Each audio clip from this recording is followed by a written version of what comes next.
నమస్కారం. కథానిధులకు స్వాగతం. ఈరోజు నేను చెప్పబోయే కథ త్రిపురాసుర సంహారం మరియు జలంధర సంహారం. తారకాసురుడికి ముగ్గురు కొడుకులు. ఆ ముగ్గురు కొడుకులు ఎవరంటే తారకాక్షుడు, కమలాక్షుడు, విద్యున్మాలి. వీళ్ళు ముగ్గురు కూడా బ్రహ్మదేవుడి గురించి విపరీతమైన ఘోరమైన తపస్సు చేస్తారన్నమాట. కొన్ని వేల సంవత్సరాలు తపస్సు చేసిన తర్వాత ఆ తపస్సుకు మెచ్చి బ్రహ్మదేవుడు ప్రత్యక్షమయ్యి మీకు ఇంకా వరం కావాలో కోరుకోమంటాడు. అప్పుడు వాళ్ళు ఏంటంటే, మాకు రథం కాని రథము, విల్లు కాని విల్లు, నారి కాని నారి, బాణం కాని బాణంతో మా ముగ్గురిని ఒకేసారి సంహరించితేనే తప్ప మేము చావకూడదు అని మొదటి వారం కోరుకుంటారు. ఆ తర్వాత మేము ఉండడానికి 3 పురాలు నిర్మించవాలి. ఆ 3 పురాలు ఎలా ఉండాలంటే, ఒకటి బంగారంతో, ఒకటి వెండితోటి, ఒకటి ఇనుముతోటి తయారు చేయబడి ఉండాలి.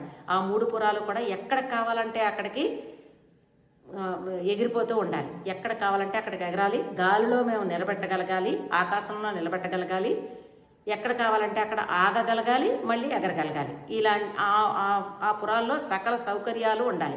సరస్సులు ఉండాలి, చెట్లు చేమలు అన్నీ ఉండాలి. అలా కోరుకుంటారన్నమాట. అలాంటివి మాకు చేసి ఇవ్వండి. మాకు త్రిలోకాధిపత్యం కూడా కావాలి.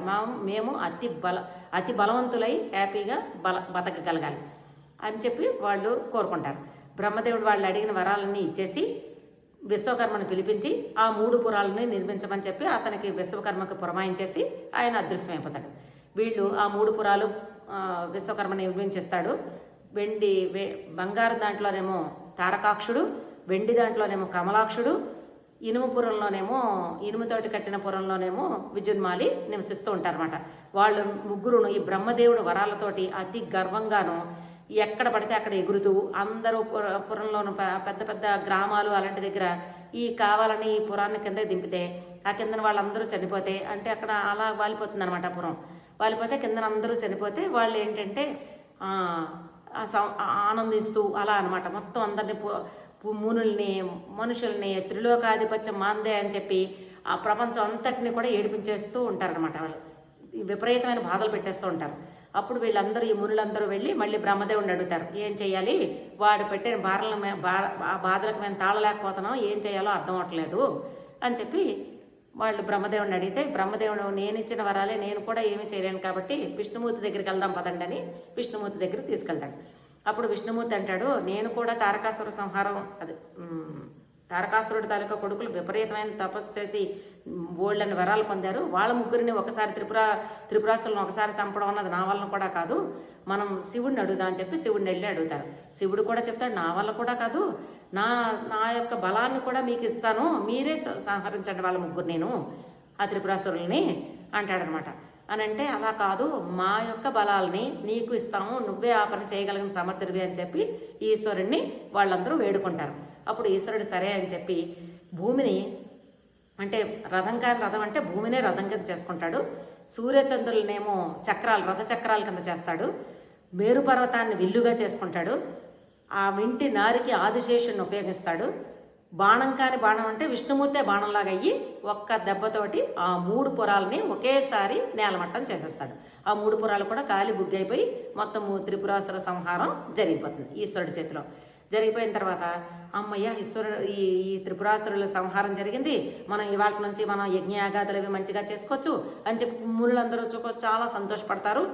అందరూ కలిసి వీళ్ళు ఈ త్రిపురాసుర సంహారం అయిన తర్వాత వాళ్ళు కైలాసానికి తిరిగి స్వర్గానికి తిరిగి వెళ్ళే లోపల, దేవతలందరూ తిరిగి వెళ్ళే లోపలే ఈ జలంధరుడు ఈ త్రిపురాసురులు చనిపోయారు కాబట్టి ఇంకెక్కడి నుంచి త్రిలోకాధిపత్యం నాదే అవుతుందని చెప్పి ఆ జలంధరుడు ఎవడంటే హిరణ్యకశిపుడు తాలూకా 10వ కొడుకు అయినటువంటి అగ్నిజుహ్వుడు అనేవాడు కుమారుడు అనమాట ఈ జలంధరుడు ఇంక వాడు కూడా బ్రహ్మదేవుడి దగ్గర నుంచి విపరీతమైన వరాలు పొందాడు. నరుల వలన కానీ వానరుల వలన కానీ వాడికి ఎటువంటి పరిస్థితుల్లోనూ చావు రాకూడదు, పగలు కానీ రాత్రి కానీ అని అలాగే అన్ని వరాలు తీసుకుంటాడు.